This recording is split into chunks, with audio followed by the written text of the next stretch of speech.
Olá, seja muito bem-vindo, você que nos acompanha de todas as partes do Brasil e do mundo. Tá no ar o Mata Mata com Evair. Hoje, quarta-feira, dia 13 de agosto de 2025. Sou Rafael Tomazetti, nós vamos juntos pela próxima hora com muita informação para você e repercussão dos jogos de ontem dos brasileiros pela Libertadores, pela Copa Sul-Americana. Hoje tem jogaço entre brasileiros e teve festa da torcida do Inter em pleno Rio de Janeiro, viu? O Ruas de Fogo, que é tradicional lá em Porto Alegre, aconteceu no Rio de Janeiro, nas ruas de Copacabana, para a recepção do time. Então os gaúchos viajaram para acompanhar o Colorado Gaúcho no duelo de hoje com o Flamengo, jogão que acontece às 9h30 da noite. Você confere tudo a partir de agora com os comentários de Evair Paulino, que viveu tudo dentro de campo como treinador, só faltou ser dirigente. E aí, Evair, joia? Tudo bem, graças a Deus, mas olha, como treinador às vezes tinha que fazer algumas coisas de dirigente, viu? Tinha, né? Tinha, porque os times que eu trabalhei eram todos times pequenos e esses times às vezes você tem que dar uns palpites e fazer alguns malabarismos ali que só quem tá no meio do futebol conhece. Janaína Carvalho, seu destaque para essa quarta-feira. O São Paulo, que inverteu os papéis, né? Deixou de ser super competitivo nas Copas e só tá sendo no Brasileiro. Deixou de ser o São Paulo de Copas para ser o São Paulo de Brasileiro, né? E que vamos ter que vender o curso de como bater pênalti também para os estrangeiros. O Medina, né? Que errou. Foi o Medina, não foi que errou os pênaltis? Foi. Não. Peraí. Medina é outro. Não, foi Cardona. Cardona. Isso, Cardona que errou. Não sei porque eu tô com Medina na cabeça. E durante o programa eu vou contar mais 3 jogadores também que conseguiram essa proeza na Libertadores. É verdade. Cardona número 10. Vamos lá então, começar a falar justamente do jogo do São Paulo. Bom, Edwin Cardona, o nome do personagem do jogo entre Atlético Nacional e São Paulo ontem lá no Atanasio Girardot, em Medellín, na Colômbia, estádio onde o Atlético Nacional costuma trucidar os seus adversários. Ganhou do Internacional, ganhou do Bahia, ganhou do Nacional, e vitórias em que normalmente os colombianos se sobrepuseram muito aos adversários. Ontem, mais uma vez, o Atlético Nacional dominou a partida. Não foi diferente, não. Não foi, dominou, amassou. São Paulo poderia ter perdido 2, se brincar até 3, se os pênaltis tivessem Teve 2 bolas na trave também que... Então, assim, mais uma vez, o Atlético Nacional dominou, só que dessa vez não marcou e perdeu 2 pênaltis com esse personagem, o Cardona. O Rafael pegou, e aí eu até ouvi vocês num debate ali, se ele bateu mal, se o Rafael foi bem, enfim, aí vocês podem debater aqui também. E o outro que foi pra fora. Não, na minha opinião, o primeiro, o Rafael, induziu ele ao erro, méritos dele, e o segundo, ele pegou o pênalti. Então, mérito total do Rafael nesse, porque quando você vai pra bola e vê que o goleiro acertou o canto, você tira o máximo possível. E foi justamente isso que aconteceu. O Rafael induziu ao erro, ele acabou chutando pra fora, e a segunda ele pegou grande mérito. Mas o São Paulo teve mais sorte do que competência no jogo, né? Não, e a minha opinião, tô olhando aqui as estatísticas, a inferioridade do São Paulo durante o jogo foi gritante. Sim, foi muito. Igual, por exemplo, as finalizações. O Nacional teve 19 finalizações, enquanto o São Paulo só teve 6. E teve uma boa chance que o Luciano foi tentar cavar. Sem necessidade. E ele tava bem estouradinho ontem. Tava discutindo com todo mundo, discutindo com o árbitro. Na hora que ele foi sair, saiu discutindo com todo mundo. Deu uma de Luciano, né? Luciano sendo Luciano.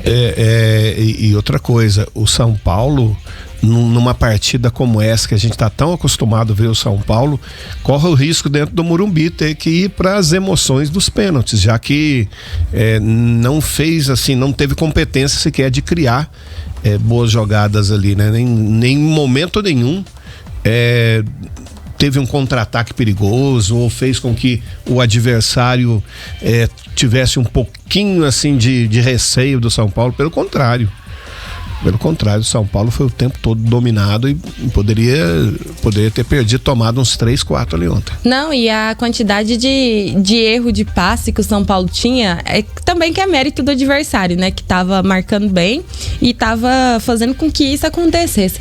Mas não tava nem de longe parecendo o São Paulo que a gente tá vendo no Campeonato Brasileiro.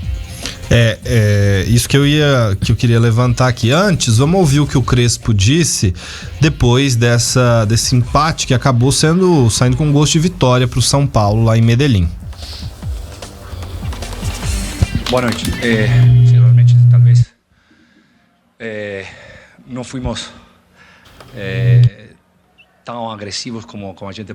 Daqui a pouco a gente ouve o Crespo, ficamos com um probleminha no áudio aqui. Daqui a pouco a gente ouve o treinador do São Paulo. Sabe o que eu achei interessante? Foi quando o jogador do Nacional errou o segundo pênalti, o Ferrarese, que ele passou por trás dele assim. Eu queria saber o que ele falou pra ele. Mas eu acho tão infantil esse tipo de coisa, porque querendo ou não, o cara já errou, não precisa mais, né? Acabou. Eu acho já que tem seus méritos ali. Eu acho que tinha que ser ao contrário, né? Esse tipo de fala ser antes do pênalti ser batido, que aí desconcentra o adversário. Mas teve outros jogadores também que fez essa proeza, viu? De errar pênaltis durante... Mais de um na Libertadores. Um deles foi o de ontem, né? O Cardona, que errou 2 contra o São Paulo. Aí teve o Benedetto. Benedetto? Isso, que jogava pelo Boca Juniors. Benedetto. Porque tinha o Benedetti também, eu não sei. Não, bom, agora... Vamos lá, Benedetto. Não, é o Benedetto. Então tô certa, né? E aí, foi no jogo contra o Corinthians em 2022. Teve também o Alexandro, que quando ele jogava pelo Vasco, que ele errou contra o Alianza Lima 2 vezes em 2012. E só esses 3 camaradas conseguiram essa proeza na Libertadores. É difícil errar 2 jogos num pênalti, 2 pênaltis num jogo só. 2 jogos num pênalti não tem como. 2 pênaltis num jogo só. É difícil, até porque muitas vezes você troca o cobrador. Eu lembro de um jogo, por exemplo, que definiu o rebaixamento do Corinthians, em 2007. O Elson, que era volante, você lembra do Elson? Lembro dele. O Elson volante, disputavam para não cair Goiás e Corinthians. O Goiás tinha ganhado do Inter e o Corinthians não podia ganhar do Grêmio. Aí o Corinthians com o Grêmio ficou no empate lá no Olímpico. E o Inter chegou a abrir 2-0, se não me falha a memória, contra o Goiás. E o Goiás teve um pênalti. O Elson bateu 2 vezes e errou. Aí trocou, porque o juiz mandou voltar, porque o Klemer tinha se adiantado. E aí quem bateu foi o Paulo Baier naquela ocasião. Na verdade, o contrário. O Paulo Baier errou os 2 e o Elson fez o gol. Pra ser correto aqui. Geralmente troca, né? Muitas vezes troca. Eu tava pensando assim, o Paulo Baier bateu 2 vezes, errou. Não, é estranho, porque ele é um bom batedor de pênalti. E nesse dia ele errou as 2 cobranças. É estranho, né? E geralmente troca, por isso que é difícil. No mesmo jogo, o cara erra. No mesmo jogo, sempre vem alguém e fala assim, deixa pra lá, o treinador falou. Mas também fica um negócio meio chato, sabe? Quando você é o batedor oficial, erra o pênalti, querem trocar você ali durante o jogo. Faltou alguém dar um conselho melhor pro Cardona ali, que apesar de achar também que teve muito méritos o goleiro do São Paulo. A outra curiosidade, né? A primeira vez que o Rafael pega um pênalti pelo São Paulo num tempo regulamentar. Então, ontem também foi uma noite especial pra ele por esse motivo, né? E o São Paulo levou um empate importantíssimo pra casa, né? Graças ao goleiro que pegou pênalti, induziu ao erro e com muita sorte, né? Porque o São Paulo agora decide dentro da sua casa. A gente espera que seja um jogo totalmente diferente, porque aquilo que nós vimos ontem, o São Paulo muito abaixo daquilo que precisa para passar de fase. E o debate que eu quero levantar é esse que a Janaína já suscitou aqui. O São Paulo, da era Zubeldia, ia muito mal no Brasileiro, era um time apático no Brasileiro, porque o discurso interno era valorizar as Copas. E foi muito bem na Libertadores, fez a melhor campanha da história do clube, é um clube tricampeão, o maior brasileiro campeão junto com o Palmeiras, né, também. Maior campeão e o Flamengo também tem 3, né? São os maiores campeões da Libertadores aqui no país. E no Brasileiro jogava muito mal. O São Paulo agora no Brasileiro vai muito bem, já tá no G6. Por outro lado, a gente vê o time do São Paulo mal nas Copas. Foi muito mal na Copa do Brasil. Claro, tem a expulsão do Rafael muito cedo lá em Curitiba, mas de toda forma foi mal. Considerou um erro, né? Inclusive. De toda forma, o São Paulo foi mal e vai muito mal no primeiro jogo de ida. Foi até uma preocupação que a gente levantou aqui ontem, né? O que será que aconteceu? Porque o time tinha um comportamento e esse comportamento tá exatamente oposto no segundo semestre. Não, eu acho que juntando tudo isso aí que você disse e tendo uma análise mais tranquila, mais sensata daquilo que é o São Paulo. O São Paulo, apesar de 2 partidas ruins nas Copas, porém ainda tem a volta e decide tudo na sua casa, né? As 2 partidas de Copa aí, Libertadores e Copa do Brasil, foi um desastre pro São Paulo. Mas por outro lado, o São Paulo ganha uma confiança, né? Já demonstra ter um bom goleiro, até mesmo pros pênaltis, já demonstrou que pega pênalti, então já é algo a mais pro São Paulo, né? Acredito eu que tem uma possibilidade muito grande ainda de passar nas 2 competições. Na minha opinião, na Libertadores o grau de dificuldade subiu um pouco, porque os primeiros times que São Paulo pegou eram relativamente mais fáceis e na Copa bem, né? O Atlético Nacional é um time bom. E na Copa do Brasil foi um deslize, né? Porque não tem como falar que hoje o Atlético Paranaense é um time mais forte do que o São Paulo. Mas o São Paulo não brilhou na ida. Não brilhou, até poupou jogadores, né? Eu acho que subestimou um pouco o Atlético Paranaense. E o Atlético Paranaense é um dos grandes times do país. É um time que tem mais história que o São Paulo na Copa do Brasil, né? Poderia ter segurado, usado os titulares, ganhado por 2-0 e segurado o resultado, que teria dado uma tranquilidade maior. Vamos pro intervalo, daqui a pouco a gente volta pra finalizar essa discussão do São Paulo e depois falar um pouquinho do Fortaleza também. Intervalo é rápido.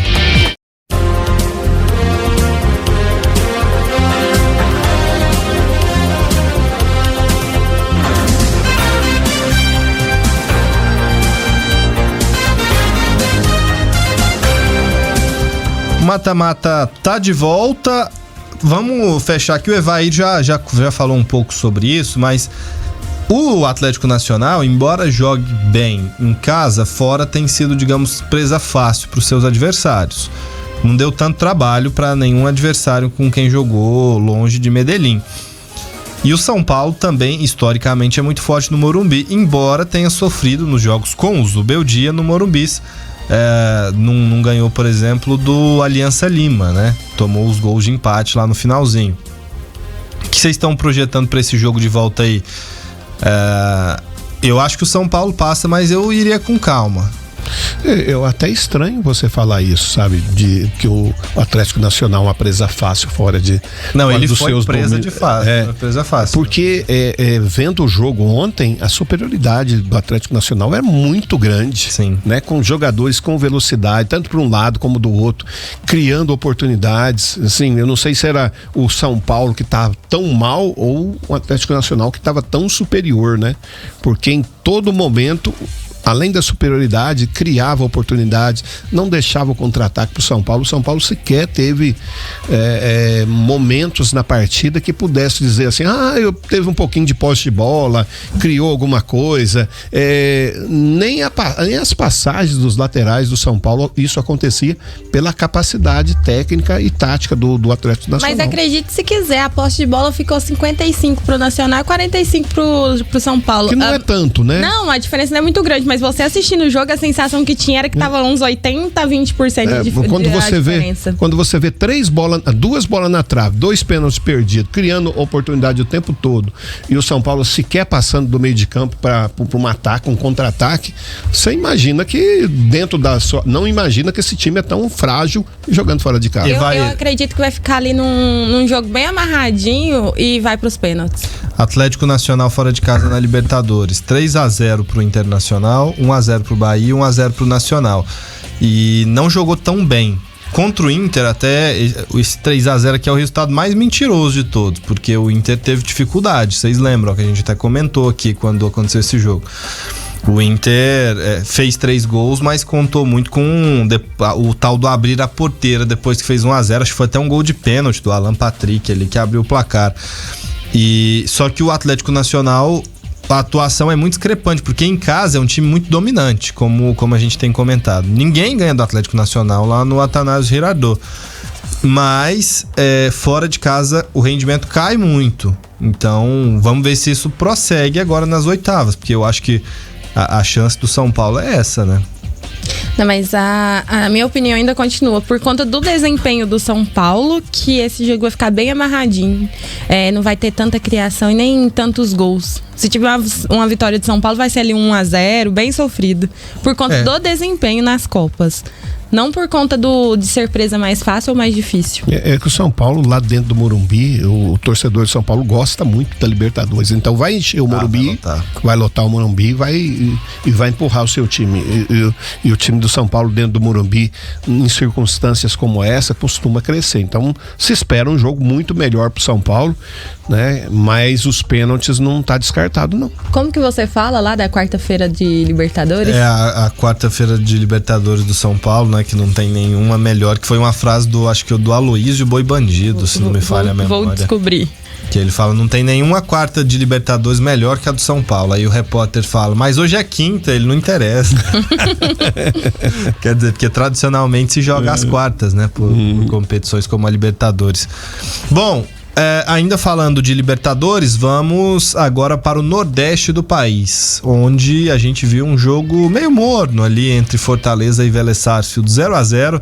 Fortaleza, até comentava aqui antes com vocês, parece que é aquele time que tá naquela falta de confiança pela crise, que Fortaleza errava alguns passes, assim, de poucos metros, sabe, de distância, e coisas bestas que um time de alto rendimento que joga um jogo de oitavas de final de Libertadores não pode errar.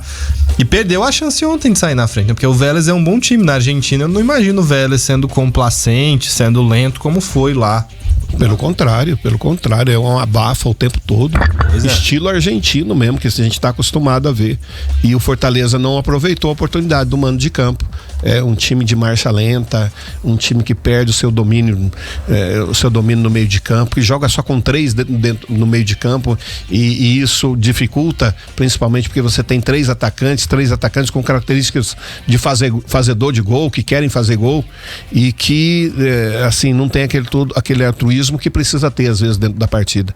Daverson é um jogador de finalização, o Marinho é de finalização, então há poucas vezes que acontecia as jogadas, né, de contra-ataque ou de passar passar a bola pro outro, tem essa dificuldade, né? E principalmente o Fortaleza não tem mais aquela jogada tão característica, que jogando dentro da sua casa fazia muito, que é a passagem dos laterais, buscando cruzamento, o tempo todo pressionando o adversário. Isso não aconteceu, e é uma pena, porque o Fortaleza vai decidir fora da sua casa sem ter um mínimo de, assim, de possibilidade, não demonstrou possibilidade de bater a partida. E se for olhar os números, né, o Vélez teve 3 finalizações no alvo e uma chance clara de gol, né?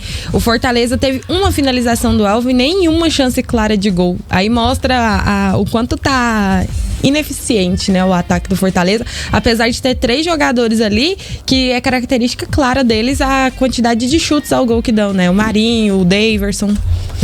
Na minha opinião, justamente esse tipo de situação que pode ter feito o Vojvoda perder o cargo, né? Porque ele aceitou contratar 3 jogadores que têm características muito parecidas, né? Dá opções, né? E as opções dele, quando escala 3 atacantes, é sempre ter 3 no meio de campo. E nunca você pode jogar com 2 volantes dentro do campo, dentro de uma partida, jogando dentro da sua casa. E isso traz dificuldade tática ao time. E o Breno Lopes foi o jogador que mais chegou perto de marcar, né? E o único jogador que às vezes cruzava a bola pra dentro da área, né? Já que o Marinho, por outro lado, é aquele jogador de cortar pra dentro e finalizar. Então são características muito parecidas que atrapalham às vezes. E o Daverson ainda fez uma gracinha, né? Que foi chutar a bola e puxou a perna, que é... E aí a torcida ficou brava com ele. Xingou bastante ele, chamou ele de palhaço. E O Daverson ser engraçadinho é uma característica dele, todo mundo sabe, né? Só porque eu acho que um empate 0-0 num jogo classificatório. Na fase que o Fortaleza vive. Ele deveria dar uma segurada nas gracinhas. Ainda mais pra quem falou demais numa entrevista antes. Ele fala na entrevista que o time vai pra final da Libertadores e depois ele vai com um jogo 0-0, amarrado, o Fortaleza com a dificuldade que tá, fazer gracinha, né? É complicado. Gente, o Fortaleza teve uma reação histórica, foi em 2023 ou 22, eu não me lembro aqui agora de cabeça, se foi 23 ou se foi 22, que terminou muito mal o primeiro turno e aí teve aquela arrancada que terminou classificado para Libertadores, eu acho que foi 23. Porque o ano passado eles não fizeram uma campanha ruim, não. Já regular. Foi regular. Então, e eu acho que tenho quase certeza que foi 23. E aí o Fortaleza esse ano não dá esses sinais de recuperação. E pelo contrário, você vê um time apático, um time melancólico, um sofrimento. Tá com um indício daqueles times que, sabe, porque assim, a gente acompanha o futebol e o torcedor também acompanha, você consegue visualizar os sinais de que um time vai brigar lá embaixo por um tempo. E o Fortaleza ainda não virou essa chave. O Santos, por exemplo, virou. Hoje você vê o Santos com outra chave. O Santos não quer dizer que vai brigar por título, que vai brigar por Libertadores, mas o Santos não tem mais aquela melancolia que o Grêmio hoje tem, que o Fortaleza já mantém há algum tempo. Então, não me parece que o Fortaleza virou essa chave. Eu acho preocupante, porque o Leão é um time que fez muito investimento, teve um trabalho grande, de bastante tempo, longevo do Vojvoda, se estruturou muito, cresceu como clube, passou muitos anos na Série C e hoje é um dos clubes relevantes do futebol brasileiro. Chega a uma fase de oitavas de final da Libertadores e apresenta um futebol pobre, paupérrimo.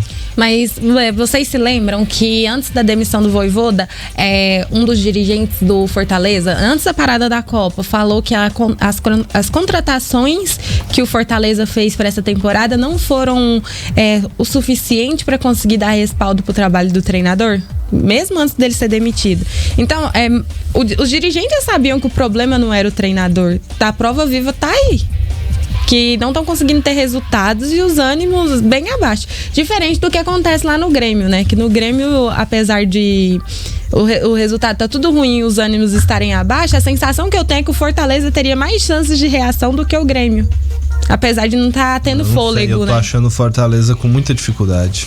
Eu acho que tá difícil pro Leão esse ano, viu? E é triste, porque é um time que cresceu muito e fez por merecer esse crescimento nos últimos anos. Mas quando você começa a ver esse tipo de sinal, né, Vair, é difícil. Precisa virar a chave lá dentro pra... E a gente vê assim, no elenco, eles não têm essa virada de chave, né? Um jogador que esteja esperando, está voltando de contusão, ou alguém, um 10 que está abaixo, que pode crescer, né? A gente vê um Fortaleza que se mantém numa situação na tabela no Brasileiro muito preocupante e que não consegue, justamente porque não tem a capacidade técnica, tática que precisava ter, já que perdeu um grande treinador, deixou embora um grande treinador que, na minha opinião, fez o Fortaleza estar onde está hoje.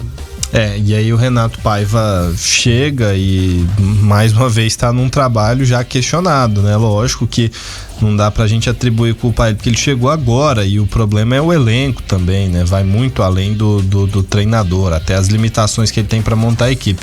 Antes de pegar o Vélez na volta, na próxima terça-feira, 7h da noite, Fortaleza tem outro jogo da vida, porque todo jogo do Brasileirão é da vida pro Fortaleza. Ainda mais que tá com 15 pontos lá na zona de rebaixamento. Muito baixo, você precisa de 30 pontos no retorno pra você escapar da queda. É campanha de time que briga por Libertadores, 10 vitórias. E pega o Fluminense no Maracanã, 4h no sábado. O Fluminense tem se recuperado. Vamos para mais um intervalo, daqui a pouco a gente fala justamente do Flusão na Sul-Americana.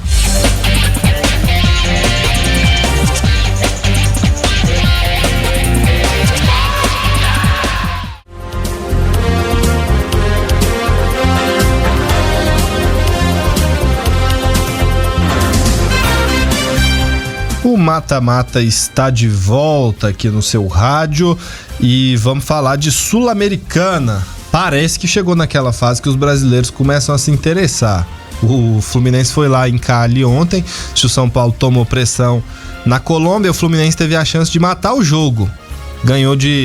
Ganhava de 2-0 do América de Cali até os acréscimos, com gols do Candelo contra e do Canóbio, e aí o Puertas fez o gol, o Christian Dário, né? Fez o gol no finalzinho, tem um dos sobrenomes dele é Puertas, e aí diminuiu a desvantagem para El Diablo Rojo, mas o Fluminense vai bem para esse jogo de volta. Acho que aqui o Fluminense vai passar com tranquilidade, mas podia ter matado o jogo lá na Colômbia já.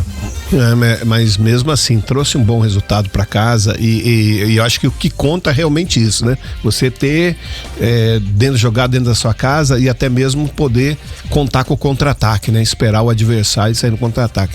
E isso, o Fluminense tem jogadores de ataque que tem essa capacidade, né? Então, resultado importante. Engraçado, eu não vi o Renato falando que o time tava cansado. Talvez ele tenha dito que você não viu. Não, eu não vi. É como eu falei, eu não vi. O Fluminense, que esse sim é o tal do Flu de Copas. Porque... É Renato, né? Exato. Tá nas quartas de final da Copa do Brasil. Foi o melhor brasileiro na Copa do Mundo de clube, chegou à semifinal. E na Sul-Americana vem navegando bem. Então esse é o Flu de Copas. O trabalho do Renato fica muito evidenciado nas Copas. É impressionante. E um time brasileiro, quando chega nas quartas da Sul-Americana, começa a pensar em título. Porque antes disso eles vão levando, né? Mas você chegou nas quartas, você começa a pensar, falta tão pouco, 5 joguinhos aí. Dá pra ganhar. Ganhar essa tem um dinheiro. Classificação pra Libertadores. Pra Libertadores. Né? Que aí não precisa ficar sofrendo no Campeonato Brasileiro. Exato, e os seus adversários não são tão fortes assim, né? O América de Cali é um time bem inferior ao Fluminense. O América de Cali no Campeonato Brasileiro era um time que brigaria contra a queda. Isso aí a gente não tem nenhuma dúvida. E se você for puxar aí os times que ainda estão vivos, com exceção dos 2 brasileiros, Fluminense e o Atlético Mineiro, eu acho que talvez você pega ali o Huracan, não sei se o Lanús, que são os argentinos, né? Tem o Independiente que tem tradição, mas o time também não é tão bom assim, como outros times que poderiam bater de frente com o Fluminense e Atlético Mineiro se eles levarem a sério. Ainda assim, acho que os brasileiros, se levarem a sério a competição, são superiores, né? O Atlético Mineiro joga amanhã. O Fluminense tem essa vantagem boa aí para defender no jogo do Maracanã na próxima terça-feira. Aí você falando do Fluminense também nas quartas da Copa do Brasil, né? E vai pegar ali o Bahia e pode dizer que não é um dos times mais complicados ali que chegou nessa fase, né? Porque o Bahia oscila muito. Você tá querendo antecipar a nossa pauta. Sim, tô atropelando, como é que colocando o boi na frente do... O carro na frente dos dois. Aí, então, as chances de chegar numa fase mais adiante nas 2 competições são muito grandes por conta dos adversários que não são tão complicados. Na Sul-Americana, se passar, vai pegar um argentino, seja o Central Córdoba, que ganhou do Flamengo, seja o Lanús. Beleza, o Central Córdoba ganhou do Flamengo, porém, o time é muito, muito, muito inferior. Também acho que é inferior. Mas ainda assim tem sempre a tradição argentina, né? Aquele jogo amarrado e tal, cheio de catimba e por aí vai. Mas o Fluminense tem ido bem nas Copas, né? E a torcida evidentemente quer que vá melhor que foi no Mundial, porque aí conquista uma taça. Mas abre uma boa vantagem aí o Fluminense para esse jogo da volta. O outro time brasileiro é o Atlético Mineiro, como eu disse, joga amanhã na Arena MRV em Belo Horizonte, 7 da noite, contra o Godoy Cruz. Esse é o pior argentino, na minha visão, que sobrou aí na Sul-Americana, né? É o time mais fraco entre os argentinos, mais do que o Central Córdoba. Então provavelmente vai encontrar brasileiros aí, um contra o outro. Eles aí pela podem frente. Pegar só na final. Só na final? Porque eles estão em lados opostos. Podemos ter uma final entre Atlético Mineiro e Fluminense. E eu acho que tem boas possibilidades se eles levarem a sério. E tem que levar em consideração a Copa do Brasil também. Saiu o sorteio também ontem. Saiu, né? A gente vai falar dele agora. Vai falar, então, o brasileiros aí, o Atlético Mineiro já pegou uma pedreira pela frente. Então, vai ter que ajustar aí mais uma vez o calendário para poder... Vai manejar, né? Para poder ter um pouquinho de chance e priorizar uma competição tão importante que é a Copa do Brasil também, né? E só para cargo de informação, né, a Sul-Americana final tá prevista para ser dia 22 de novembro lá na Bolívia. Lá em Santa Cruz de la Sierra, se não me falha a memória. Bom, ontem, só pra fechar os outros resultados aqui da Libertadores, além dos jogos que nós falamos, teve só Peñarol e Racing, 1-0 pro time uruguaio, lá no estádio Campeão del Siglo. E nós também tivemos pela Sul-Americana outras duas partidas. Uma lá no Equador, o Independiente del Valle venceu o Muxuc Runa por 1-0. E o Once Caldas da Colômbia bateu o Huracán por 1-0 no estádio Palo Grande. Então, os times da casa, com exceção do América de Cali, que perdeu o Fluminense na Sul-Americana, saem na frente. E só o Peñarol na Libertadores, que como mandante abriu vantagem. Falar de Copa do Brasil agora. Saíram os jogos das quartas de final da Copa do Brasil, Evair. E tem clássico, viu? Você só falou dois. de pedreira. Não, aí, tem vários, né? Só jogaço. Isso é bom. Pois é, tem clássicos aí pela frente. Tem Cruzeiro e Atlético Mineiro. E eu não vou apontar favorito, porque o time do Cruzeiro eu acho que hoje tá melhor e tudo, mas clássico você nunca sabe. O Corinthians não eliminou o Palmeiras? Pois é. E tem Vasco e Botafogo também, né? Vasco e Botafogo é outro clássico. Não tem tanta rivalidade como tem Atlético Mineiro e Cruzeiro, mas... Mas se tratando de Rio de Janeiro, mesma cidade, é sempre bom ter um... Lógico. Apesar que eu acho que o Botafogo não vai passar com tanta dificuldade para conseguir se classificar como no Mineiro, que não dá para prever quem vai passar. Tem Bahia e Fluminense, tem um jogo que eu acho que quem sair daí é a zebra pra ser campeão. Apesar de toda a tradição que o Corinthians tem na Copa do Brasil e toda a história que o clube tem. Porque eu acho que o Corinthians, com toda a bagunça que vive, me surpreenderia se ganhasse um torneio do tamanho da Copa do Brasil esse ano. Pega o Atlético Paranaense agora, que evidentemente, até por estar numa divisão inferior, seria muita surpresa também. Só de estar nas quartas hoje já é um tanto surpreendente. E o Corinthians decide na sua casa a segunda partida. Decide. Né? Então, a possibilidade de passar é grande. Ser campeão também eu acho difícil. Porém, eu acho que passar pelo Atlético, sim. Primeiro, só pra trazer essa ordem, o Evair falou, né? Corinthians decide em casa contra o Atlético Paranaense. O Cruzeiro decide com o mando, né? Diante do Atlético Mineiro. Então, como não tem duas torcidas lá em BH, primeiro jogo só com torcida do Galo, segundo jogo só com os Celestes. O Botafogo decide em casa, diante do Vasco, e o Fluminense no Rio de Janeiro contra o Bahia, primeira partida em Salvador. Esse Bahia e Fluminense aqui vai ser um jogaço, viu? Achei muito equilibrada essa partida. Eu não acho que seja tão equilibrada. O Bahia oscila muito. E quando... Então você acha que o Fluminense vai deitar e rolar? Não é que vai deitar e rolar mas também, não é né? tão equilibrado, mas equilibrado também não, né? Não é Mas equilibrado? o Bahia tem uma coisa, né? O Bahia tem atacantes que podem desequilibrar, né? Jogando fora de casa num contra-ataque, você pode acreditar que talvez o Bahia possa dar um trabalhozinho pro Fluminense, né? Diferente daquele que nós estávamos falando do Fortaleza, que tem um elenco muito parecido. O Bahia não, o Bahia tem times e qualidade para poder surpreender. O Bahia hoje é um time melhor que o Fluminense no Brasileirão, por exemplo. Eu acho o Bahia um time melhor que o Fluminense. E se o Bahia oscila, o Fluminense faz o quê? Recentemente perdeu. Então não, mas o negócio é que nas Copas o Fluminense tá bem. Não, aí sim, aí eu concordo contigo. O Fluminense é melhor do que o Bahia em jogos eliminatórios. Esse é um argumento válido. E por isso eu dou um ligeiro favoritismo, além do fato de decidir em casa, para o Fluminense. Mas eu acho que vai ser um jogo muito bom de ver. Agora, apesar de ser clássico, eu acho que o Botafogo vai passar pelo Vasco. Eu também acho. Também acho. Acho que principalmente porque o Botafogo decide dentro da sua casa, né? E o Vasco tem dificuldades em se manter competitivo fora de casa. Corinthians e Atlético Paranaense, acho que o Corinthians fica com favoritismo. Só um detalhe, falando sobre ser em casa ou não, né? O Botafogo e o Vasco. O Vasco não descartou a possibilidade do jogo acontecer no Maracanã também. Aí com duas torcidas, né? Aí seria um acordo entre os dois clubes. Isso. Aí você anula a questão digamos, do mando de campo, né? Que eu acho bacana. Eu acho bacana. Ir pro Maracanã é gostoso demais. E com as duas torcidas. Com as duas torcidas. Mas quer dizer, vai ter o torcedor do Vasco não gosta de mandar jogos pro Maracanã. Porque eles alegam que os jogos lá tira a atmosfera do Vasco. Também. Pode ser. Porém, por outro lado, uma renda a mais, que provavelmente terá muito mais torcedores do que se fosse lá no São Januário. Agora, o mais complicado aí é Cruzeiro e Galo.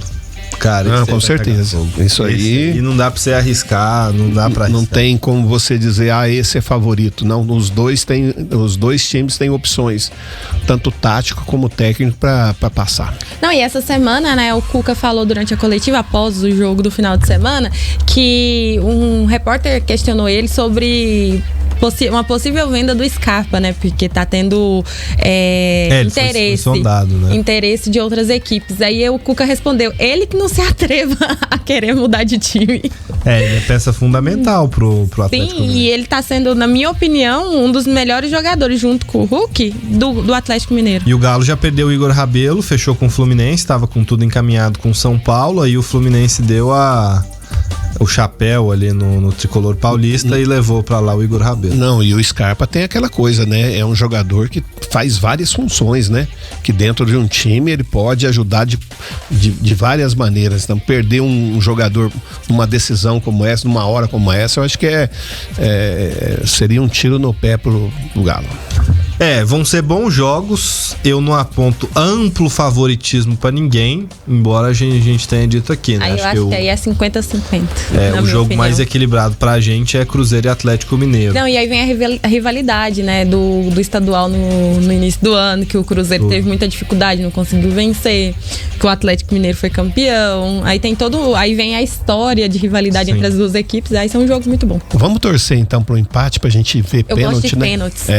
Principalmente quando a gente não torce pra ninguém, né? É bom demais os pênaltis. Vamos para o último intervalo, daqui a pouco a gente volta.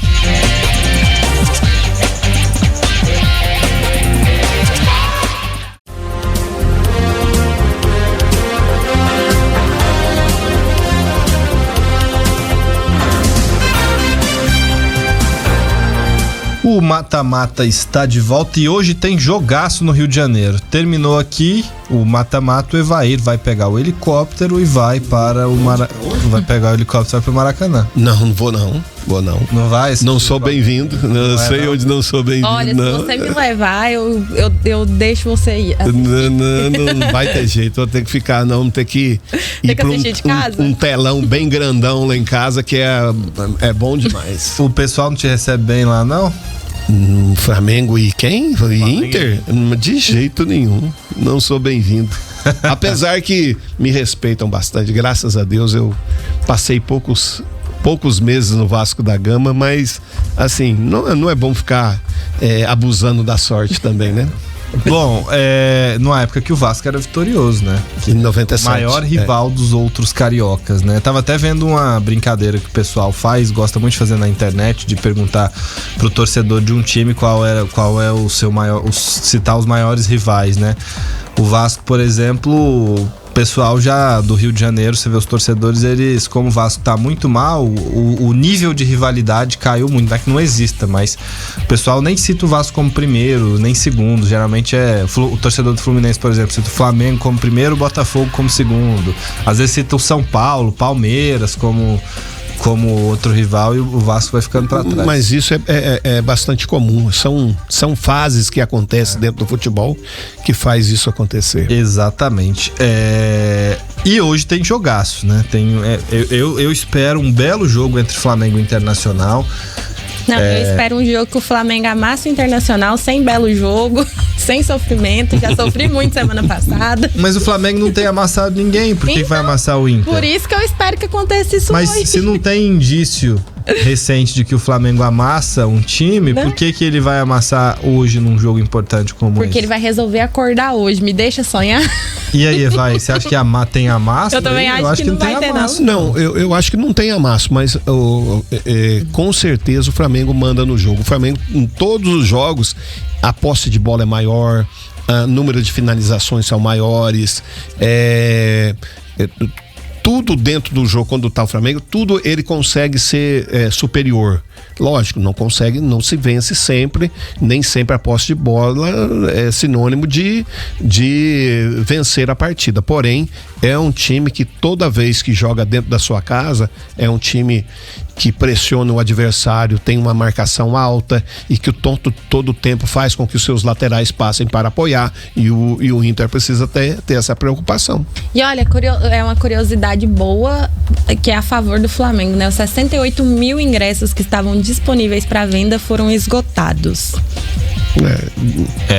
Todos os ingressos vendidos, né? Aí tem também a volta do Jorginho, que no Campeonato Brasileiro não jogou no último jogo porque estava cumprindo suspensão no jogo contra o Mirassol, e o Arrascaeta, que tá a cumprir suspensão, não joga nesse jogo. Nas prévias tem uma dúvida aí se na direita vai jogar o Varela ou o Emerson Royal. Eu iria de Varela. E aí, Evair?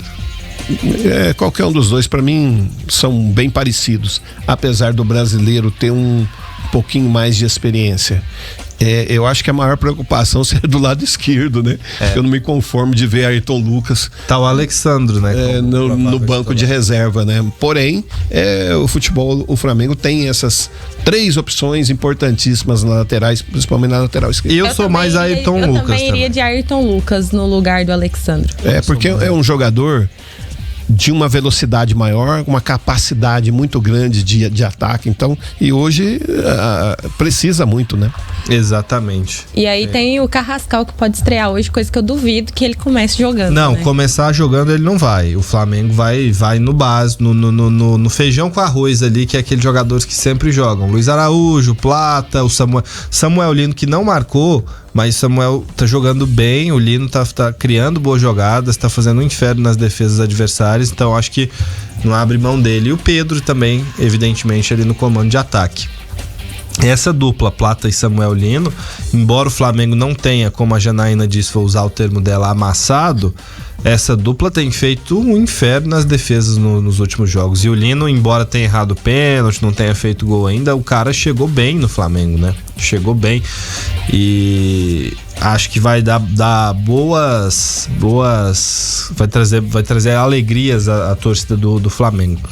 No Inter tem o Aguirre e o Vitão de volta para defesa do Inter, que sofreu um pouco recentemente.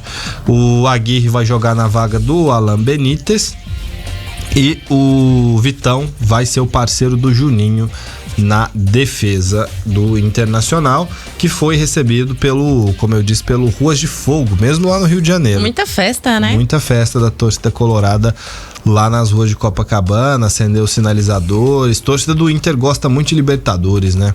E é jogo do ano para eles também, né? É jogo de ano, porque no Campeonato Brasileiro o máximo que pode brigar é ali pela Libertadores e tá um pouquinho abaixo ainda, então precisa apertar o passo e fazer uma grande partida no Maracanã para não perder o ano, né? Levar a sua decisão lá pro Rio Grande do Sul. A gente falando em torcedores, o Flamengo... Só posso, antes de você falar dos torcedores, para falar aqui do ataque, o Evair não gosta do Ener Valencia, né? Uhum. E aí o Borré Eu não gosto do Valencia?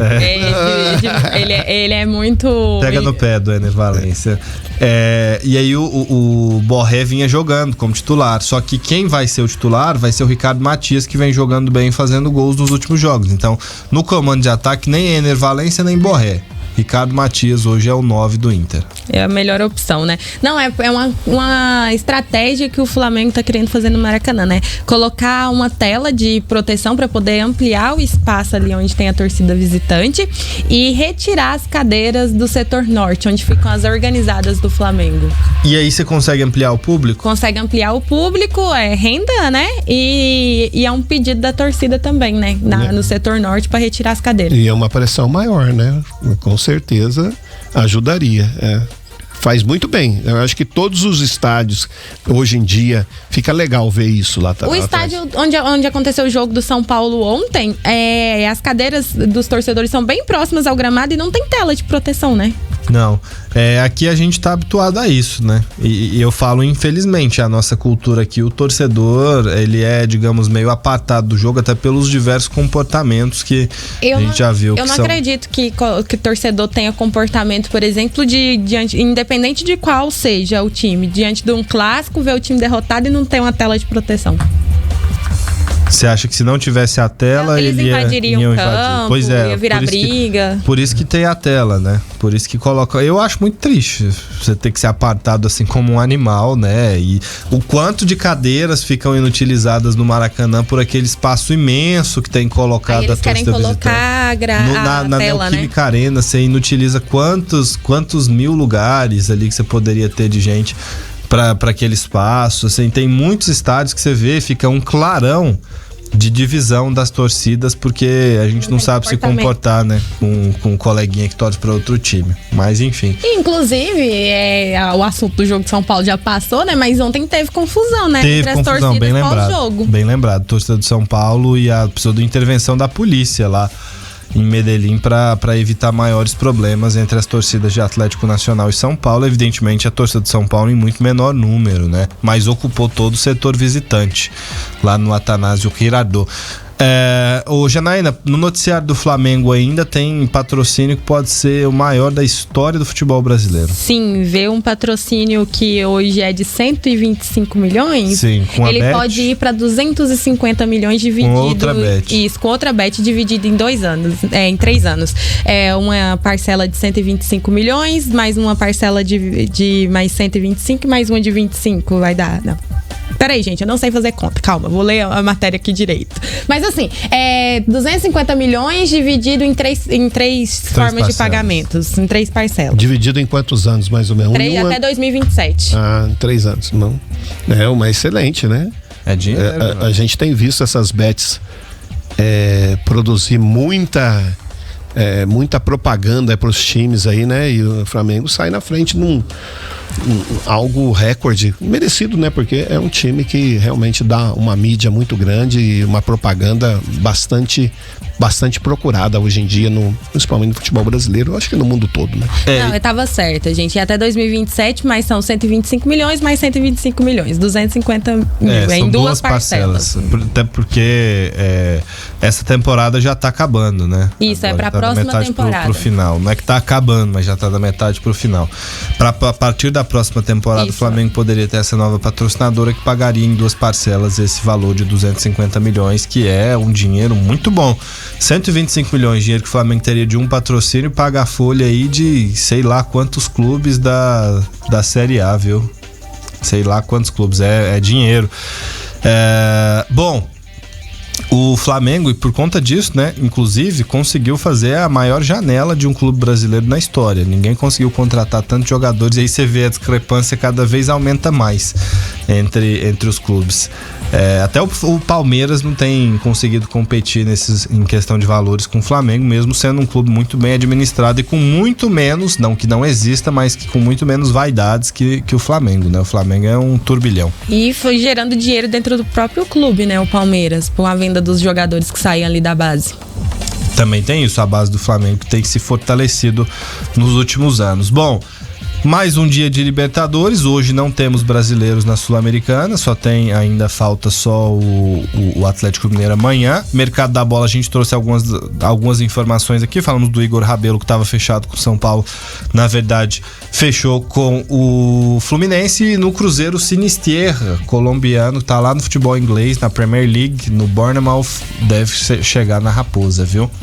Deve ser reforço da Raposa aí. É basicamente esse o noticiário de hoje. E estamos chegando no final. Evair, tchau pra você. Até amanhã. Até amanhã. Tomara que estejam grandes jogos na Libertadores, que os brasileiros se dê bem. Janaína Carvalho, tchau pra você. Dorme cedo e até amanhã. Hoje é impossível dormir cedo. Tchau, até amanhã. E aí vai não fica secando o Flamengo, por gentileza. Vou pensar nisso. Gente, obrigado pela companhia, pelo carinho da audiência. Amanhã a gente volta com esses jogos, com esse jogo, na verdade, né, entre brasileiros, Flamengo e Internacional, e toda a repercussão das demais partidas. Tchau pra vocês, até amanhã.